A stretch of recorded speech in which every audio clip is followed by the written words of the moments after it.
お姉ちゃん、ママ花好きだから。好きにすれば。お姉ちゃん、トイレ。ねえ、これ持ってて。ついでに飲み物買ってきて。外で待ってるから。毎日毎日嫌なことばっかり。この先何かいいことあるのかな。こんな世界壊れちゃえばいいのに。地震？嘘。ユキ。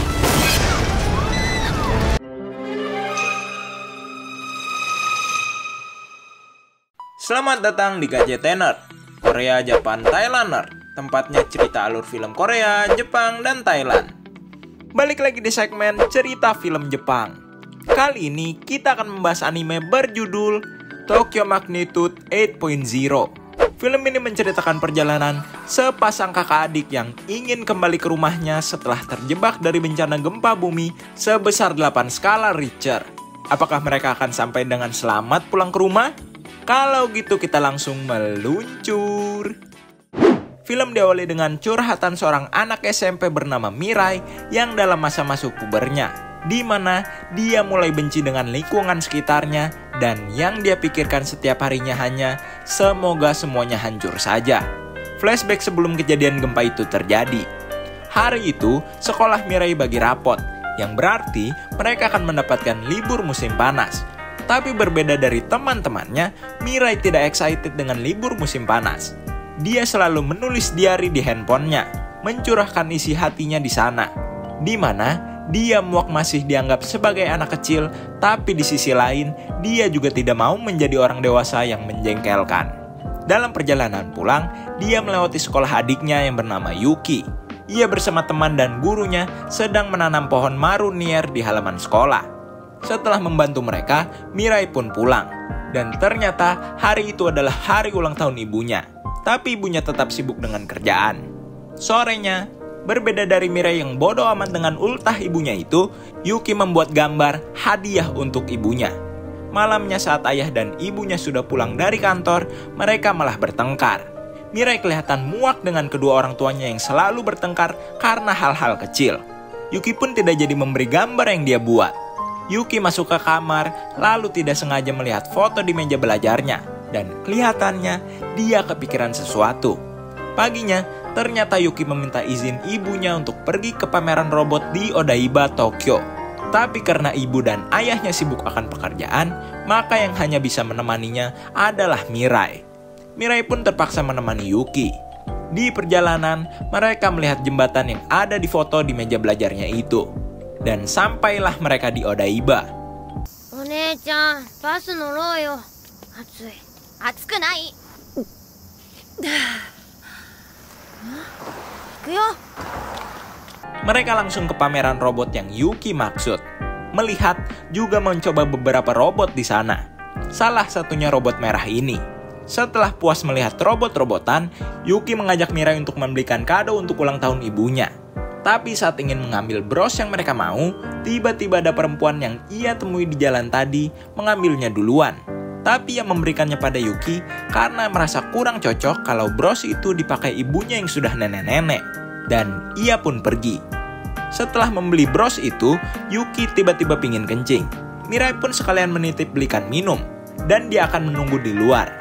Mirai mengeluarkan HP-nya, mulai menulis di diarinya kalau kehidupannya tidak ada hal yang bagus. Dia muak dengan semua ini, dan berharap dunia ini hancur saja.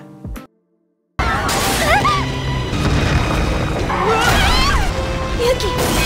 Yuki! Mirai jadi merasa bersalah karena menulis diary tadi. Dia langsung mencari Yuki di dalam mall, tapi di toilet Yuki tidak ada. Saat melanjutkan pencarian,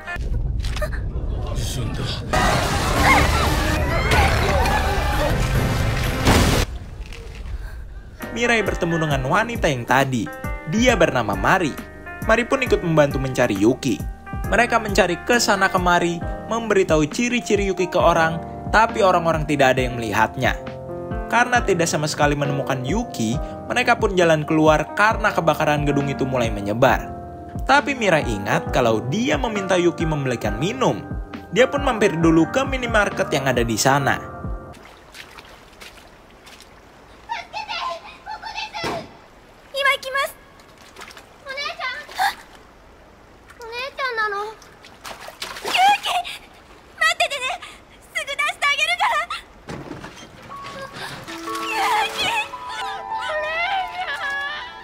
Mereka buru-buru keluar dan mengungsi di sebuah gedung yang kiranya aman. Mereka semua tidak mendapat sinyal telepon dan satu-satunya sumber informasi mereka adalah saluran TV portable yang ada di HP. Gempa yang melanda Tokyo itu berkekuatan 8 skala Richter. Bukan main. Mari berjanji akan menemani Mirai dan Yuki pulang ke rumahnya, karena rumahnya pun searah dengan mereka. Mereka mengobrol tentang keluarganya, dan ternyata Mari tinggal dengan satu anak perempuan dan ibunya. Di tengah mengobrol, Mari ingat kalau di motornya ada sesuatu. Dia pun mengambilnya, tapi Mirai berpikir pasti Mari tidak akan kembali. Tapi Mari betulan kembali dan membawa sebuah kue, yang ternyata hari ini adalah ulang tahun anaknya. Setelah melahap kue itu, mereka pun istirahat. Paginya Mari lagi-lagi hilang, tapi Mirai tidak peduli itu. Karena ia merasa, toh mereka bisa pulang sendiri. Mirai pun menelpon orang tuanya lagi, tapi tetap tidak tersambung. Sudah tahu begitu, Yuki tetap bertanya tentang orang tuanya. Mirai pun kesal karena Yuki selalu menanyakan hal yang dia pun tidak tahu keadaannya. Mari ternyata pergi mengambil makanan di pusat makanan darurat. Mereka lalu membuat janji, kalau salah satu dari mereka ingin pergi ke suatu tempat, mereka harus memberitahunya, supaya yang lain tidak khawatir. Waktu berlalu, mereka menonton berita dan dikatakan akibat gempa itu seluruh sarana transportasi diberhentikan karena jalan-jalan juga jembatan rusak dan kebanyakan korban gempa berjalan kaki ke tempat tinggalnya. Maka mereka pun memutuskan untuk berjalan kaki juga. Dan kebetulan ada sarana transportasi darurat yaitu bis air yang diturunkan pemerintah. Mereka pun berjalan ke pelabuhan. Kelihatan di sini memang Mari adalah orang yang sangat baik. Masih sempat-sempatnya membantu orang di masa sulit seperti ini. Karena terlalu padat orang-orang, Mari inisiatif berpegangan tangan dengan mereka berdua. Tapi, Mirai si remaja puber ini menolaknya karena dia merasa dia bukan anak kecil lagi.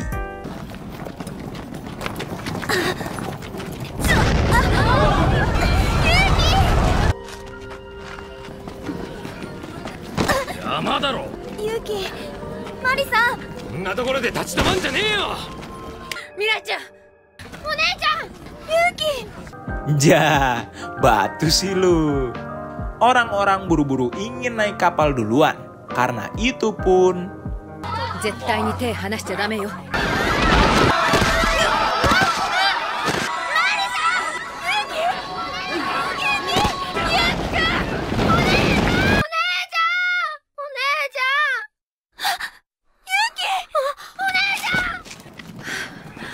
Dan untung, pada akhirnya mereka diprioritaskan terlebih dahulu karena Mirai dan Yuki masih anak kecil.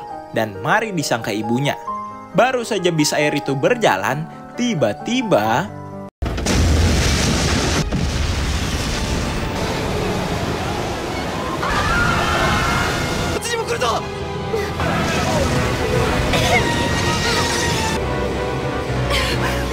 Untung bis air mereka tidak terbalik. Sampailah mereka di pelabuhan yang dituju. Saat melanjutkan perjalanan, perut Mirai tiba-tiba sakit. Tapi dia malu kalau bilang kebelet pingin Karena melihat gelagat Mirai yang mesem-mesem nahan itu, Mari pun meminta toilet portable di posko terdekat. Tapi Mirai memilih untuk menahannya. Lama-kelamaan bomnya sudah waktunya meledak. Ia sempat mengantri di depan toilet yang ada di posko. Tapi karena orang-orang ini ribut, alhasil dia kabur dari sana, kembali kemari, dan akhirnya dia pun mau tidak mau buang hajat memakai toilet portable tadi. Batu sih. Setelah itu mereka mengambil paket darurat bencana, lalu pergi. Tapi saat ingin pergi, mereka tidak sengaja melihat para tentara yang sedang mengangkut banyak mayat. Mirai jadi kepikiran tentang keluarganya. Mereka beristirahat sebentar, dan lagi-lagi Mirai kesal karena Yuki menanyakan hal yang dia pun tidak tahu keadaannya.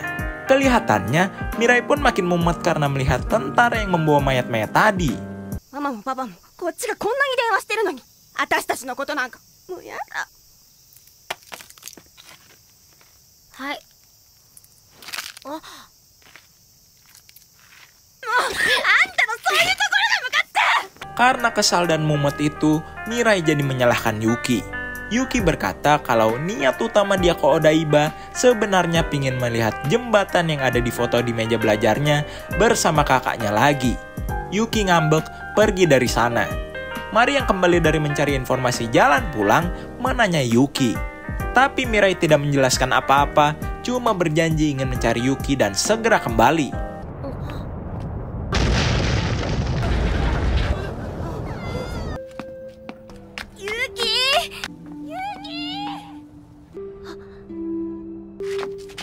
Dan ketemu.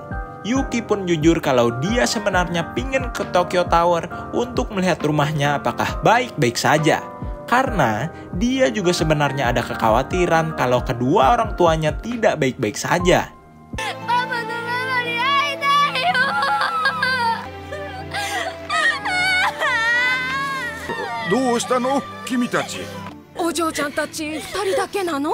Karena menangis bareng itu, persaudaraan mereka jadi lebih erat. Tapi tiba-tiba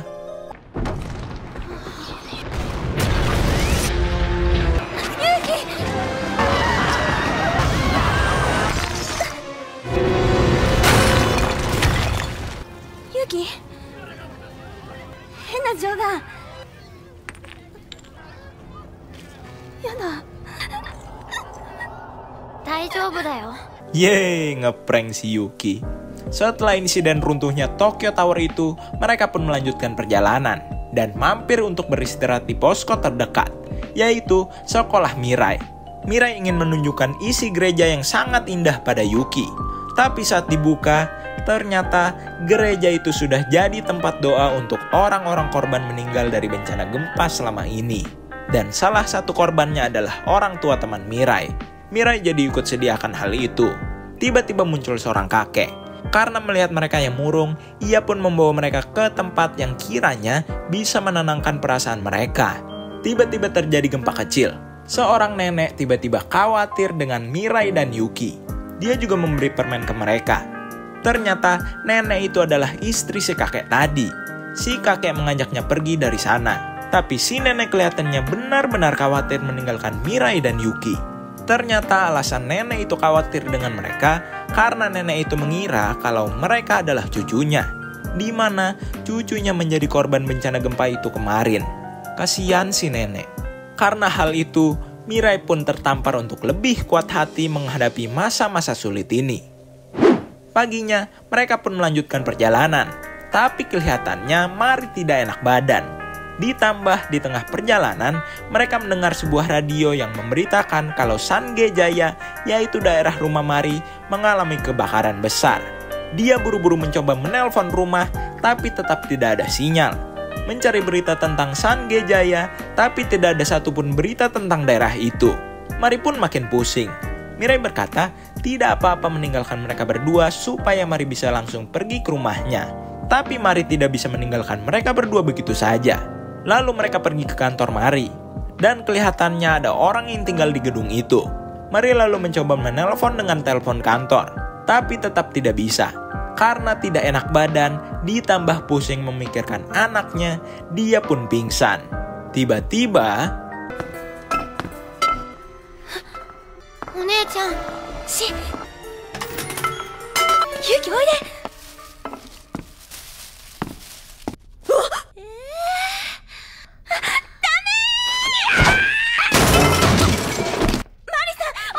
Ternyata dia adalah teman kantor Mari. Di tengah pingsannya, Mari bermimpi tentang anak dan ibunya yang terjebak dalam kebakaran. Mirai dan Yuki pergi entah kemana. Mari lalu membuka loker kerjanya, menyetel radio yang siapa tahu ada update tentang Sange Jaya. Teman sekantornya berkata untuk cepat-cepat pulang ke Sange Jaya, biar Mirai dan Yuki dia yang antar. Dan tiba-tiba gempa cukup besar terjadi. Karena itu, Mari pun khawatir dengan Mirai dan Yuki, lalu mencarinya. Di tengah mencari, tiba-tiba dia malah teringat dengan mendiang suaminya yang tidak pernah meninggalkannya saat konvoi motor. Karena suaminya lah yang mengajak ikut konvoi itu. Karena itulah juga tekad Mari pun bulat tetap akan bersama Mirai dan Yuki, apapun yang terjadi. Dan ketemulah mereka yang sedang mendorong motor untuk dibawa ke Mari supaya Mari bisa pulang lebih cepat. Tapi motor itu pun tidak jadi mereka pakai. Dan mereka pun melanjutkan perjalanan. Mari juga sudah kembali sehat. Tapi gantian, Yuki yang kelihatannya menahan sakit. Tapi sakitnya itu teralihkan saat ia melihat robot. Dan makin excited lagi karena bertemu dengan seorang anak laki-laki seumuran kakaknya yang sama-sama penyuka robot. Dia bernama Kento. Saat melanjutkan perjalanannya, tiba-tiba Yuki lemas, seperti ingin pingsan. Mari pun mencarikan obat. Tapi tiba-tiba saat melihat Kento berlari mengejar robot merah itu, Yuki pun ikut mengejarnya. Mirai menyebut Kento otaku karena kesukaannya terhadap robot terlalu berlebihan. Tapi ternyata Kento sangat suka dengan robot karena saat kecil keluarganya yang kecelakaan dibantu oleh robot dalam evakuasinya. Jadi dia pun bercita-cita membuat robot yang bisa membantu manusia di masa depan. Sebelum berpisah, Kento memberi selembar kertas gambarannya ke Yuki. Mereka pun melanjutkan perjalanan. Tapi lagi-lagi Yuki seperti ingin pingsan.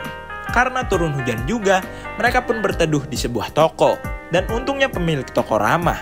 Mirai berbincang pada Yuki kalau dirinya selama ini selalu merasa kesal pada orang tuanya. Tapi karena bencana ini, tiba-tiba dia sangat berharap kalau orang tuanya baik-baik saja. Dan berjanji setelah pulang nanti, dia akan menjadi anak yang bersikap lebih baik. Tidak lama setelah itu, Yuki melihat robot merah itu lagi dan berlari keluar mengejarnya. Mirai pun mengikutinya. Yuki melihat Kento juga mengikuti robot merah yang lain. Tiba-tiba, sebuah bangunan dari jalan yang Kento tuju runtuh. Karena takut terjadi apa-apa pada Kento, mereka pun mendekati bangunan runtuh itu. Dan betul saja, ada Kento yang sedang membantu robot merah yang terjebak reruntuhan. Karena hampir jatuh, Yuki diminta mencari pertolongan. Dan Mirai segera membantu Kento. Untungnya mereka selamat. Kesekian kalinya mereka berpisah lagi dengan Kento. Dan saat melanjutkan perjalanan,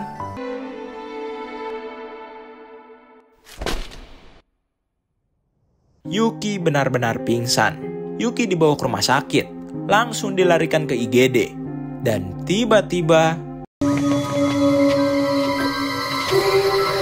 Mirai seperti ada di lorong rumah sakit harus mengisi sebuah kertas data. Dan di dekat sana ada sebuah mayat yang ternyata Yuki. Mirai tidak percaya dengan itu semua. Dan Mirai bangun dari tidurnya. Ternyata cuma mimpi. Mereka sangat berharap kalau Yuki akan baik-baik saja. Waktu berlalu.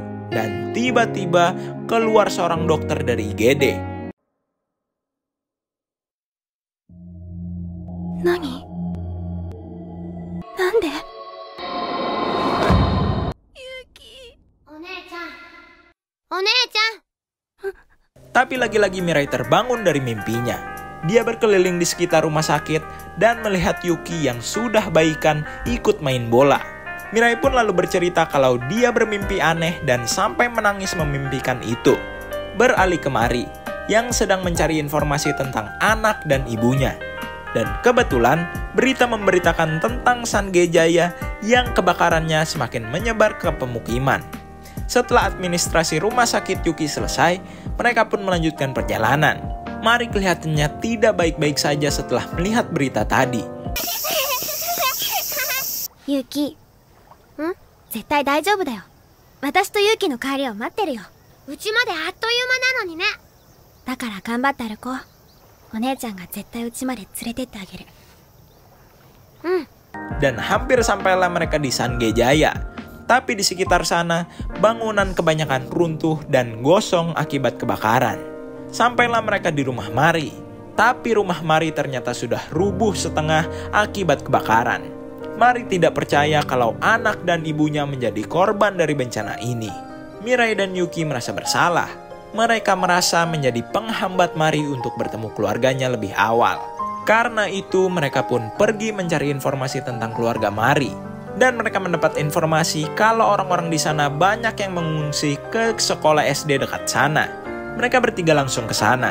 Tapi saat menanyai ciri-ciri keluarganya ke petugas di sana, petugas malah membawa mereka ke mayat yang belum teridentifikasi. Mari pun kaget sekaget-kagetnya melihat dua mayat di depannya itu. Tapi Mari belum siap melihat muka kedua mayat itu. Karena dia belum siap dengan kenyataannya kalau anak dan ibunya sudah meninggal. Lalu, Yuki tiba-tiba inisiatif mengajak Mirai coba mencari lagi anak dan ibunya Mari. Mereka pun mencari ke taman kanak-kanak dan ketemu. Ternyata Maya tadi hanya mirip dengan anak dan ibunya. Sedangkan ibunya ada di rumah sakit sedang dirawat. Mirai dan Yuki membiarkan keluarga kecil itu bertemu kangen dan melipir ke pojokan. Tapi tiba-tiba saat mendengar suara roda kasur rumah sakit berjalan, Mirai ingat dengan mimpinya tentang Yuki yang meninggal. Mirai lalu ingin berpamitan untuk pulang berdua saja bersama Yuki. Walaupun Mari mau mengantarnya, tapi dia juga harus merawat ibunya karena rumah sakit kekurangan tenaga medis. Karena itu pun, Mirai dan Yuki betulan pulang tanpa Mari dan hanya menitipkan sebuah pesan. Mari-san ya, 本当にありがとうございました。ここまでたどり着けなかったと思います。ちょうど成城へ行くトラックに乗せてもらえることになって、ユキと一緒に必ず会いに行きます。絶対忘れません。一緒にって。 Di tengah perjalanan, Yuki tiba-tiba berkata, お姉ちゃん、何？ね、もしも死んじゃったらどうする？バカじゃないの？ Mirai meminta Yuki untuk tidak membicarakan tentang kematian lagi. Kelihatan di sini, persaudaraan Mirai dan Yuki menjadi lebih baik dari sebelumnya. Sampailah mereka di daerah dekat rumahnya. Mirai bertemu dengan temannya. Dan syukurnya, ibu dan ayah Mirai selamat. そういえば弟くんはさっきまでそこにいたのに。未来たちが無事でよかった。うん。ユウキ、学校。 Sampailah mereka di sekolah Yuki, tempat orang-orang mengungsi. Dan kebetulan Mirai melihat teman Yuki. 携帯星人。うちのユウキ見なかった？ユウキ、ここに来てんの？ママたちがここにいるって聞いたから。ユウキんちのおばさんとかみんなそこに避難してるよ。 Teman Yuki pun mengajak Mirai ke tempat ibunya. Tapi ternyata ibunya sedang pergi, menemani ayahnya yang dirawat. Lalu, Mirai dan teman Yuki berkeliling mencari Yuki yang tiba-tiba hilang. Di tengah melihat pohon marunier Yuki dan temannya itu, tiba-tiba Mirai seperti melihat Yuki lewat di lantai 2. Mereka pun ke sana. Dan Yuki ternyata ada di sebuah kelas. Yuki! Oh, Itsukiくんにも。あれ？トイレかな？俺らの教室なんだよ。こっちがユウキの席。こんなにいっぱい落書きして、ユウキったら。あれ？ほら、あれがユウキの絵だよ。小1の時に。ユウキ。またみんなで橋に行きたいって。あれ？なんで？ Melihat gambaran Yuki di kelasnya membuat Mirai menangis. Tapi dia sendiri pun bingung kenapa dia menangis. お姉ちゃん、泣かないで。僕、ここにいるよ。今度勝手にどっか行ったら怒るからね。僕、お姉ちゃんの名前大好きだから。トイレにはいなかったよ。ユウキならここに。ついさっきまでここにいたんだけど、迷子になって。Maroni日記取ってくるよ。 Mereka lalu menemani teman Yuki pergi ke rumahnya, mengambil catatan penelitian tentang pohon marunier mereka. ちゃんとユウキに渡しとくから。ユウキ、もうどこにいたの？何してたのよ。いつきくんも行こう。あ、うん。あ、こっち。ユウキ。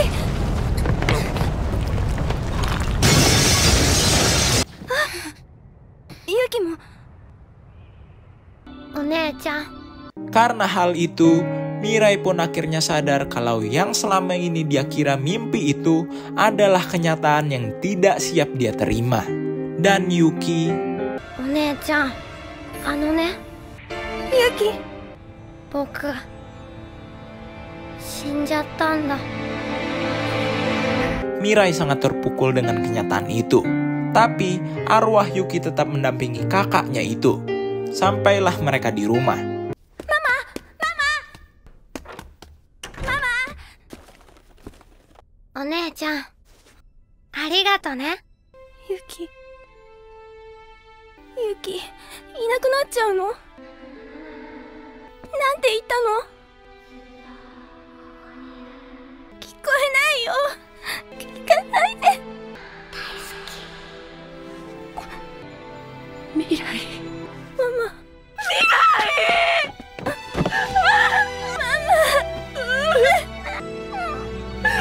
Arwah Yuki pun menghilang. Mungkin karena keinginannya sudah tercapai, yaitu pulang ke rumah bersama kakaknya. Mirai pun bercerita pada kedua orang tuanya kalau Yuki selalu kuat menghadapi kekalutan selama ini. Bahkan arwahnya tetap menemani Mirai sampai ke rumah. Rest in peace Yuki.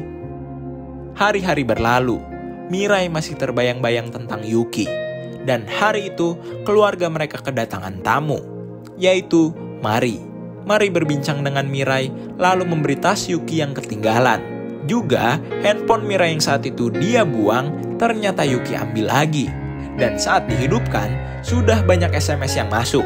Dan salah satunya adalah nomor Mari. Yang ternyata Yuki saat itu meminjam HP Mari untuk menulis sebuah pesan ke HP Mirai. Dia menulis seperti ini. Dia mengambil HP Mirai karena tahu kakaknya akan kesepian tanpa HP. Dia juga tidak sabar punya HP sendiri, supaya dia bisa SMS-an dengan kakaknya itu. Tidak lupa juga dia menyemangati Mirai untuk pulang bersama dengan selamat. Setelah Mari pulang, Mirai memberikan bros bunga hadiah yang Yuki berikan untuk ulang tahun ibunya, juga gambaran Yuki. Film pun diakhiri dengan rasa terima kasih Mirai pada Yuki karena sudah terlahir sebagai adiknya. Dengan kompilasi foto masa kecil Yuki. Dan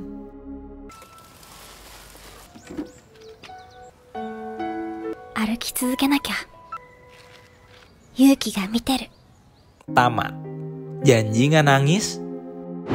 Jadi, pesan yang bisa kita ambil dari film ini adalah selalu bersikap baik pada orang sekitarmu, apalagi keluargamu. Karena kalau kita tanda kutip telat, kita akan selalu merasa bersalah. Dan merasa bersalah itu nggak enak. Serius deh. Oke, jadi itulah cerita alur film Tokyo Magnitude 8.0 yang KJ Tenard bawakan. Dengan kisah perjalanan kakak adik yang endingnya mengharukan ini, rating yang KJ Tenard kasih buat film ini 9/10.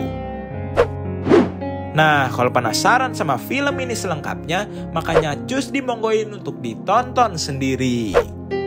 Sekedar mengingatkan, jangan lupa untuk komen, like, dan subrek. Oke? Kalau begitu, KJ Tenard signing out.